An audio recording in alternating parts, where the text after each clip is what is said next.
अरे सुनो, अल्लाह तुमसे बहुत मोहब्बत करता है। अल्हम्दुलिल्लाह। नहीं ना, मैं तो बहुत गुनहगार हूँ। भला वो मुझसे मोहब्बत क्यों करेंगे? मैं तो इसके अहकाम सुन के भी इनकारी होती हूँ। इधर आओ, तुम्हें एक बात बताऊँ, फिर तुम बताना कि वो प्यारी सी ज़ात तुमसे मोहब्बत करती भी है या नहीं। एक दफ़ा एक लड़की ने किसी के राज को जाहिर कर दिया किसी दूसरे के सामने। कहने लगी कि देखो वो एक काम करती है, कितना बुरा है ना ये काम। मगर वो तो भूल बैठी थी कि कोई ज़ात भी है जो सब देख रही है।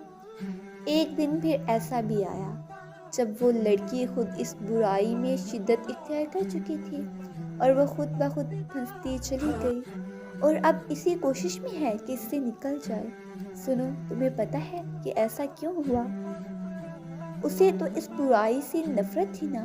नहीं, तुम बता दो। अच्छा सुनो, वो अल्लाह है, वो तो गुनाहगारों से भी मोहब्बत करता है। उसे ये बात बिल्कुल पसंद ना आई कि इसके एक बंदे के राज फाश कर दिए जाएं। इसने भी तो इसके राज को राज रखा था ना। अल्हम्दुलिल्लाह। तो देखो ना, तुम कैसे कह सकती हो कि वो तुमसे मोहब्बत नहीं करता? वो तो 70 माँओं से बढ़कर प्यार करने वाला है। क्या एक माँ अपने बच्चे की खताओं को फरामोश करके सीने से नहीं लगा लेती? क्या वो सारी ज़िंदगी उसे माफ़ नहीं कर देती? तो फिर वो 70 माँओं से बढ़कर मोहब्बत करने वाला कैसे तुम्हें माफ़ ना करेगा? वो कैसे तुमसे प्यार न करेगा? सुनो, बताओ मुझे, क्या तुम्हें अभी भी लगता है कि वो मालिक तुमसे मोहब्बत नहीं करता? वो तुमसे प्यार नहीं करता? वो लड़की नम आंखों से मुस्कुरा दी। कहने लगी कि वाकई इसने तो मेरे ज़ात पे मेरे गुनाह बेशुमार पर्दे हायल किए हैं। अल्हम्दुलिल्लाह।